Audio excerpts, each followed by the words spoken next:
Okay, it's going to be a review of Forbidden Door from AEW and New Japan. Last year's show, it was really, really good. I think you could actually argue that it was more consistent than this year's. The sour part about last year's show is you didn't have Bryan Danielson, CM Punk, and Kenny Omega. They were all out with injuries. Those are the matches that you really wanted to see take place. The New Japan guys against those three guys from AEW. And, this year, all the stars aligned properly. And we got to see them in, some really attractive singles matches. A little bit bittersweet, though. I was really hoping that, nobody would get injured and, everybody would go home happy. Bryan Danielson did break his arm in the main event, but hopefully he recovers smoothly and makes it back for the end of the summer. But we're going to get right down to it. First match of the night, you got MJF taking on Hiroshi Tanahashi for the AEW Championship. It was what it was. MJF was trying to downplay the match like it wasn't worth his time. He was calling New Japan an indie fed. And, I thought the match was okay. It was probably the weakest match on the show, actually. I definitely think Tanahashi has regressed over the year. I think Tanahashi looked a lot better last year against Moxley. And, this is a match that I thought, could have taken place last year after the Punk injury. I thought MJF had enough momentum after the pipe bomb to actually do this. But I think last year, I think MJF still needed to prove to New Japan that he was worthy of getting a pinfall over Tanahashi. So this year, he pins Tanahashi, defends the AEW championship. Let me just say this. I just think the build-up here, I think it could have been better. I thought they had something really unique with the real-life situation of MJF not being a big fan of Japanese wrestling, not being a New Japan fan. Punk has talked about this, that, this is the only promotion that MJF doesn't watch. I think he could have went a step further and really kind of shit on, a lot of the fans that love Japanese wrestling. And I just think he could have done a better job of getting more heat here instead of doing all the stuff with Cole, which I think kind of took away from the match. But overall, the fans were into Tanahashi. MJF, takes advantage of Tanahashi arguing with the referee, and then he uses the Dynamite Diamond. The match went 15 minutes. I thought it was a little bit boring at some parts. I really thought it could have been a little bit better. Positives are, MJF wanted to get out of Canada and wanted to get away from the Japanese wrestlers, so he went on first. He did the Brock Lesnar thing. Okay, next up we have the Owen Hart tournament match. We got CM Punk taking on Satoshi Kojima. This is CM Punk's return to pay-per-view. So there's a couple different things of looking at here. I just want to make clear, I think from a casual fan's perspective, it's a little bit head scratching. If I were to call up my brother, who, is one of these guys that doesn't give a fuck about AEW unless CM Punk is involved. If I were to ask him, you want to check out the AEW pay-per-view, it's CM Punk's return to pay-per-view. He would have asked, well, who's he wrestling? And I would have said Satoshi Kojima, and he would have been like, who? But, the success of the show, I don't think you could, it's not predicated on who Punk was going to wrestle here. He wasn't the marquee name. But, what this did was it was a cool little return for Punk to get a nice little victory over a Japanese legend. Whether Kojima is a legend or not, it's irrelevant. Most people know Kojima. I think anybody that main events Wrestle Kingdom or has won the IWGP Heavyweight Championship, I think people should at least know who he is. But, if you're one of these guys that doesn't know Kojima, I'm not going to totally use it against you. But yeah, I thought Kojima looked good here. I would actually say he looked better than Tanahashi, just like at All Out when he wrestled Moxley. I thought he looked really, really good. The reaction for Punk, it was very negative at some parts. He had some support too, but I think it was a little bit more negative because of Kenny Omega being from Canada. So it's almost like a Canadian versus USA thing. It kind of had that going on. Plus, Toronto could be weird. They could be very, very harsh on baby faces. And technically, I think Punk is still a baby face, especially coming off of the Chicago shows. So you have that going on there. But hey, I thought it was cool. This isn't the first time Punk and Kojima touched. They touched at Final Battle 2003, if I'm not mistaken, in the tag match when Ring of Honor worked with All Japan. So they have history there. Plus Punk, he played off of Kojima tagging up with Tenzan with the Mongolian chops, as Kevin Kelly explained. So I like that. And I thought Punk looked really good. He still has a young man's body. for 44 years old. He hasn't abused his body with all types of medication. He didn't really, overly, he doesn't have a ton of muscle mass holding him back. So I still thought he looked really, really good here. I thought the match was solid. Definitely a step up from the opener. Punk actually wins with the go to sleep to advance in the tournament. So solid stuff, no doubt about it. And we're going to move on to the four-way match for the AEW International Championship. So you got Orange Cassidy taking on Zack Sabre Jr., Shibata, and Daniel Garcia. Really, really good stuff here. I thought it was a good four-way. One of the things you notice about the show, though, I think it was very easy to predict. I think every single match was very predictable, except the main event. I think the main event was probably the only thing that was a little bit, unpredictable on the show. But, if someone were to ask me, like, how is this match going to, who's going to get the pinfall? I think everybody would have expected Orange to get the pinfall over Daniel Garcia. That seemed like the safe bet. But yeah, I thought it was good, man. I thought everybody here looked great. It was entertaining. You saw a nice mix of great wrestling and great entertainment. Garcia was doing his goofy dancing, but at the same time, I thought Garcia actually brought it here. He actually got a "You're a wrestler" chance. So that storyline's still going on there. I thought Cassidy looked great. Danielson paid Cassidy a huge compliment at the press conference. But the highlight of the match, though, was just Zack Sabre Jr. and Shibata. There was just some beautiful pinning predicaments between them, just great back and forth.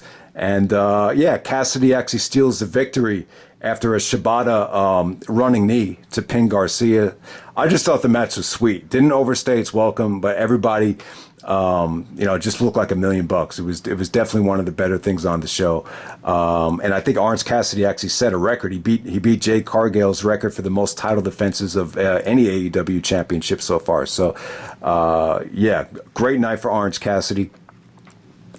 It was funny. Danielson was saying that. Like when I first saw Cassidy, I was like, I don't really think I like this guy, but I think he's really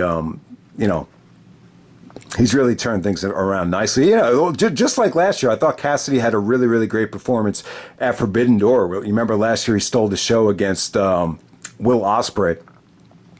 All right, next up we have the IWGP Championship match. We got Sanada taking on Jungle Boy Jack Perry with Hook. Okay, I think Sanada winning the IWGP title in April, it really freed up Okada to wrestle Danielson without the title being at stake. Because I think if Okada came into Forbidden Door with the title, it would have felt a little bit predictable. So I like that about it. I don't know a lot about Sanada. Like a couple things that we know about him. He won the New Japan Cup. He was actually trained by the Great Muta. His look is definitely inspired by Antonio Inoki, and Kevin Kelly talked about on commentary that he lost a really embarrassing match at the beginning of the year, and since then, his tag team partner, I think it was Taguchi or Taishi, gave him a prep talk, and since then he's been on a tear. He actually beat Okada, I believe it was at Genesis in April for the title. So the guy's on a roll, and I got to say the reaction for Sanada was pretty good here. Toronto's a very diverse area. I think a very heavy Asian population. So I would assume a lot of these guys in the crowd had subscriptions to New Japan World. So they seem very familiar with Sanada. Once again, Jungle Boy got a little bit of heat here. And, just like at Double or Nothing, you could definitely sense that the crowd thought Jack Perry was a little bit stale. I thought the match was good, not great. Sanada's offense, a lot of it's inspired by the Great Muta with the Shining Wizard and the Moonsault. There were some really, really nice sequences where Jack busted out a Dragon Rana. Sanada countered it with a Dragon or a Poison Rana of his own. But, kind of a weird finish with Sanada just hitting a regular, Great Muta Moonsault over Jungle Boy. The ending, though, was sweet, man. So Hook, it seemed a little bit weird. Hook, holds up Jungle Boy's arm in defeat, and Jack Perry just clotheslines him and turns heel. This could be what Jungle Boy needs. Even in the comment section on YouTube, a lot of people were, thinking, maybe a heel turn, maybe you cut the hair. I think I kind of feel the same way about, Christian before he cut the hair. Like, you definitely feel like it's holding him back. And let's keep in mind, who his father is. His father was Luke Perry on 90210. You could definitely argue on television, he was dating, arguably one of the hottest, if not the hottest, girl maybe ever in Shannon Doherty. So, I definitely think you at least got to try. You got to try something different. And it was a cool moment, though. After he did it, the fans were chanting, "You fucked up."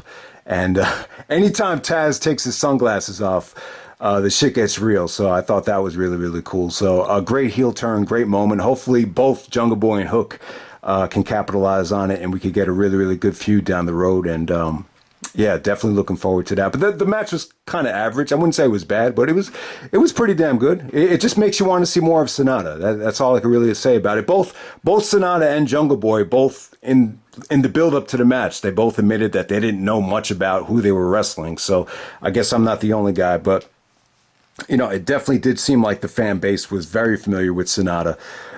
All right, next up we have a 10-man tag. We got the Elite. We got Hangman Page, the Young Bucks, Eddie Kingston, and Tomihiro Ishii taking on the Blackpool Combat Club of Moxley, Wheeler Yuta, Claudio Castagnoli, Konosuke Takeshita, and Shota Umino. Awesome match right here. I thought everybody looked great. The highlight of the match was probably the Eddie Kingston and Moxley stuff. They just beat the crap out of each other. Lots of chops, lots of intensity. Obviously, Eddie wanted to get his hands on Claudio, wasn't really able to do it. I thought the Young Bucks are awesome here. Young Bucks brought it. They look great. Hangman busted out some amazing things. The shooting star press assist from the Bucks that Hangman hit was pretty awesome. I thought everybody looked great here, man. Someone in the crowd had a sign that said lazy booking. I could see why they had that sign out there, because you're just kind of throwing, random Japanese guys into the feud. But I thought it really, really worked. Takeshita had an awesome performance. The double German suplex came off great. So everybody here looked like $1 million. I really thought it was awesome. I wish we got a little bit more Claudio. Claudio looked awesome whenever he was the center of attention in this match. But ultimately, the match kind of ends with Eddie Kingston arguing with the Young Bucks. But ultimately, Tomihiro Ishii took advantage of Wheeler Yuta with a series of stiff-ass lariats, and then he hit the brainbuster to get the pinfall there. So once again, I think it's kind of a predictable finish. You would think someone from New Japan would get the pinfall, and that's exactly what happened there. But the match was awesome. Great stuff. Probably the third, I would probably say second or third best, probably the third best match of the night. And next up we have the AEW Women's Championship match. We got Toni Storm taking on Willow Nightingale. Pretty good stuff. What I noticed about the match is Toni Storm just seemed a lot more relaxed, a lot more at home, being a heel compared to last year. Last year, I just remember her looking nervous as hell because you had a huge gate. You had a lot of competition. It was the only women's match on the show, just like this year. But I thought the match was fine. It was what it was. One of the weakest things of the night, but I like Willow. I think Willow kind of brings to the table what someone like Doudrop is missing. I think Doudrop, she's missing what Willow has. I think Willow has a great attitude. She seems comfortable who she is. And she just brings a lot more positivity than someone like Doudrop, and just comes off a little bit more of a healthy mind state. So, yeah. Really, really enjoyed the match for a while it lasted. Very predictable match, though.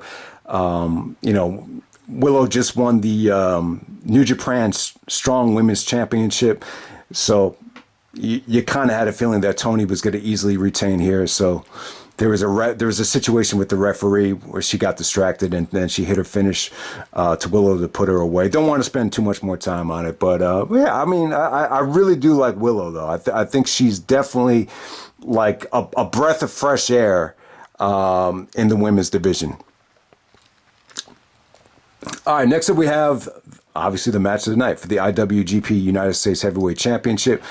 We got Kenny Omega defending against Will Ospreay, and you had Don Callis out there. So they go a little bit under 40 minutes. And I thought this was going to go to a time limit draw. It definitely felt like that for a little bit. I'll tell you what, man, it ended up being amazing. I was a little bit worried, man. There were certain parts of this match where I just thought, you had a lot of blood. You had a lot of, Ospreay just playing a prick and playing a heel with the Canadian flag. Takes a page out of Shawn Michaels' playbook, wiping his ass and, blowing his nose with the Canadian flag. He didn't have sex with it like Shawn did, but, it was pretty risky. Anytime you play with a flag like that, it's always risky, especially like in today's era. I know Jericho, I think he got arrested in Brazil about 10 years ago for doing that, but I guess the Canadians are a little bit more lenient. But yeah, the match was pretty damn awesome. But, there was a stretch during the match with Callis and all the blood where I just thought this was just going to be, just kind of end in very anticlimactic fashion. I just, based on what I saw from the Wrestle Kingdom match, it just felt like the Wrestle Kingdom match was a little bit more competitive, a little bit more no nonsense. But after this was over, they really gave you a little bit of everything. They really built up Ospreay as just, more than just an athlete, more than just a high flyer. He really showed a lot of, passion, personality, just a lot of anger. And his aggressiveness towards Kenny Omega, just by ramming his head into the Forbidden Door table. So you saw both guys all bloody, and then I'll tell you, like I thought the Callis interference was going to take away from the match. He got kicked out and then he came back, but ultimately, like the last 10 minutes were just insane. Especially when Omega got his foot on the rope after the Ospreay finish. That's a perfect example of just not devaluing a finisher. Getting the foot on the rope definitely, it's really, really cool because it didn't devalue the finisher. And obviously, Ospreay busting out the one-winged angel, and that pissed Kenny Omega off. First time I think I remember Omega delivering the Kreutz Wrath in the United States in a long time. You might have to go back to like PWG in 2010 to remember the last time he actually busted out the Kreutz Wrath. But yeah, I just thought the back and forth here was tremendous. Some of the kick out, the Tiger Driver 98 kick out when Omega landed on his head and then he kicked out of it. Man, there's not many matches that make me just scream at the top of my lungs. I mean, when Omega kicked out of that, I said to myself, "What the fuck?" I said it just like that because I was just blown away. So they really gave you a little bit of everything here. This is a little bit more storyline based and just a little bit more bloody. Obviously you have the interference and all that stuff, but they still gave you some amazing wrestling here. So I don't know. I haven't seen the Wrestle Kingdom match, but I will say this. I think Ospreay's come a long way. I saw the PWG match that they had back in 2015. Ospreay has come a long ass way since then. That almost felt like a tryout match compared to this.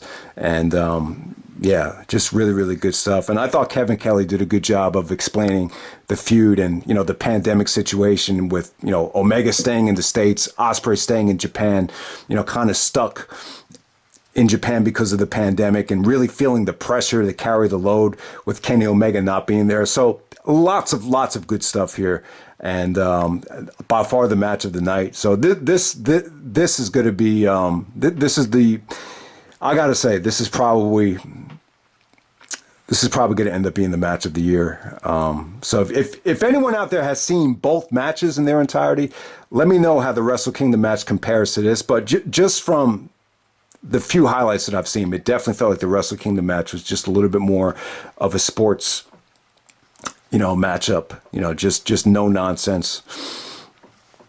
But yeah, we're gonna try to move on, and I do, man. I think it was tough to follow. It was a real tough match to follow, and I think even Danielson said like it wasn't his idea to try to follow it.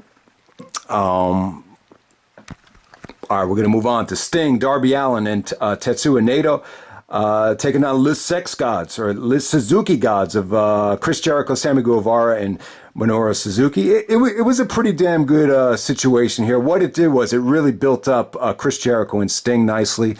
I'm assuming they'll do Jericho and Sting at All In. I think both guys have great legacies. You know, they never got to touch in WCW, so they're slowly building that up. You got to get another Dynamite Tornado tag coming up on Dynamite. But yeah, I thought it was pretty unique booking because Nato's the one guy that I remember Jericho wrestled a lot in New Japan, so you continued that. Sammy almost killed Sting twice here. The Ace Crusher looked like he almost broke his neck, and then he gave him the shooting star press through the table, which looked nasty. But yeah, give props to Sting, man. Sting busted his ass here. Darby was his great usual self. I just thought there was some really, really funny interactions with Jericho, Sammy, and Suzuki. Some really, really sweet poses. It does seem like Jericho has a little bit more of a chip on his shoulder since the fiasco with Cole. Like just the way he's moving with the lion salt and his demeanor, it seems like there's more of a sense of urgency. So it was a good six-man tag. I wouldn't say it was great. I believe Nato got the pinfall on Suzuki after the assist from Sting. It was like a jackknife pin with the help of Sting. So there you go with that. Next up, we have the main event. We got Bryan Danielson taking on Kazuchika Okada in a dream match. I loved it, man. Plus, you got the final countdown. Bryan Danielson coming down to the ring with the final countdown. All right, so it got a great pop at first, but as man, I'm gonna sound like a prick for saying this, but I just feel like overall, I'm just a little bit disappointed with the reaction. And you know what I'm gonna say here. It's because, you know, Ring of Honor was only able to use this on DVDs sold from the website. These were not nationally distributed DVDs, so there was probably only like 1,000 people in attendance that even knew that Danielson used the final countdown as his theme music. But, you know, props to Tony Khan. Apparently he paid, you know, a couple $1,000 just to use the song, and I love that, man. The guy is so passionate about wrestling, and, you know, I think a lot of owners would not have been willing to shell out the dough for that. And it's just really, really cool that he did it. You know, for the small amount of fans that appreciate it, it's really, really, really cool. All right. So the final, I don't want the final countdown stuff to overshadow the match, but you know, it was a really, really awesome treat. I just wanted to make clear, I do think the final countdown theme got a better reaction than Punk at Revolution when he used the AFI theme against MJF. So I just want to make that clear. But, you know, when I look at this show, Toronto, there was probably only one show where Danielson was able to use it in Toronto. That would be like Northern Navigation. You know, after that, he started using the HD Net theme. So it's just been such a long-ass time. So it's almost like Ring of Honor fans are dropping dead. It almost feels like that. But I don't want to take away from the match. I thought it was awesome. You know, Okada, I love, you know, I don't really love Okada's entrance. I just love his theme music. His theme music is friggin' awesome. Danielson took a shot at his entrance with the dropping of the bills. Obviously, Danielson grew up very, very poor as his dad worked his ass off, but they were still very poor as he grew up. So I don't know if Danielson was in character, but he was kind of shooting down Okada's Rainmaker entrance in the press conference, which I thought was really, really, really interesting. All right, yeah, so Danielson ends up breaking his arm. If you noticed, I think it's on the first elbow drop from Okada where you could see it was just bad spacing, bad timing, and Danielson did break his arm. I will say this, though. It did seem like Danielson was a little bit more motivated than Okada. I think Danielson really, you know, grasped the opportunity more than Okada. I think Danielson brought the best out of Okada, but it did kind of have a feeling like Okada, you know, needed to wake up, and eventually he just realized, like, all right, I'm in the ring with Bryan Danielson. This is one of the best wrestlers of all time. It just didn't feel like Okada approached it like it was that important at first, but obviously I think the tide definitely turned as the match progressed. Watching Danielson over the years, especially in the press conference, you could get a feeling for how satisfied he is with the match. And Danielson's been in so many great matches, and he's been in so many situations that have just, been been mind-blowing experiences. So I think at this stage it takes a lot to satisfy Danielson. I don't know. I almost got the feeling like he was a little bit disappointed in the match. I see, the problem is I'm not sure if it has a lot to do with the injury. I don't know if it has to do with maybe Okada didn't really match his level of excitement, but it seemed like Danielson was a little bit disappointed by by just the reaction of the match and having to follow Ospreay and Omega. So there's that. But overall, this is what you live for, man, to see Bryan Danielson wrestle a Japanese legend in the main event, not just of the Manhattan Center, but this is a big-time, mainstream-level pay-per-view. So in a lot of ways, it's a dream come true. I do kind of feel like, that this is what's great about Danielson. Like, he doesn't get jealous of guys for main eventing WrestleMania. Like, he gets jealous of not being able to wrestle certain guys. So that's what I think what separates Danielson from the rest. Just his love for wrestling. Just the way he talks, man. Like, he does a better job of selling the company than even Tony Khan does. Like, just by how articulate he is, just by how passionate he is about the roster. So overall, I thought Danielson gave a really, really gutsy performance. Now, was this the gut check that the Kenta match was at Glory of Honor 5, where he's wrestling through the dislocated shoulder? I would say no. It didn't really hit that level for me. But at the same time, I think Danielson, showed great dexterity here. I think Okada got better and better as the match went on. I think he's a far way away from 2015, 2016 Okada. But the drop kicks are still there. The Rainmaker kickouts came off great. But I just think Danielson really did a good job of calling an audible. It just seemed to me like he was a little bit disappointed with the crowd. So I think he oversold the injury at one point with the referee stuff, and he couldn't use his right hand, so he used his left hand to do the yes stuff, which definitely worked, because I think if he holds up both hands, it's the property of WWE. So he was able to get the fans into it with the yes stuff without breaking any laws, so to say. But yeah, the finish was good. I thought he showed great dexterity on the finish. I'm assuming that it would have been the label lock on the finish, but instead of using his right arm, he was able to use his legs to stretch out Okada's, shoulder and his arms, and then eventually was able to make him tap, which was an awesome submission. He used that submission with Regal. I think Regal's used that submission before, and then him and Nigel, they always did some really, really intricate stretching with the arms in their matches. So that's what it kind of reminded me of. I didn't really think that will be the finish. So if you were a little bit disappointed that Okada tapped, I could understand it. But hey, Danielson goes over against Okada. It's a huge victory. I think it's the right call. This way you reward Danielson for his hard work against MJF with losing the Ironman match. And Danielson's main event of the last 3 AEW pay-per-views. So this is what you call getting the best out of the best in the world. So no complaints on my part. But I do think... I don't know if it's because of the injury or just having to follow everything. I did kind of get the sense that Danielson was a little bit frustrated with the experience. He did mention that something was bothering him before he went out there. Then Final Battle kind of, put a smile on, or Final Countdown kind of put a smile on his face before he went out there. So, but overall, I thought it was a great match, great main event. In terms of ranking this on the Danielson versus Japanese Legends scale, the bar is set so high. So I would say that this match was nowhere near as good as some of the Kenta matches, or, I wouldn't say it was as good as some of the better matches against Morishima, especially the Manhattan Mayhem 2 match.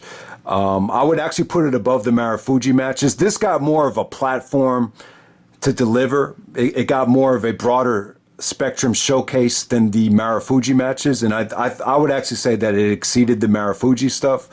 Would I put it above the Nakajima match? I think it's arguable, but I wouldn't. Is it better than the Go Shiozaki match from Live in Tokyo? I will probably say no. That's a tough one, but that doesn't mean I didn't like the match. I thought it was still really, really good, man. It was still a great match. But it's tough, though. It's tough to follow Ospreay and Omega, especially when there's no championship on the line.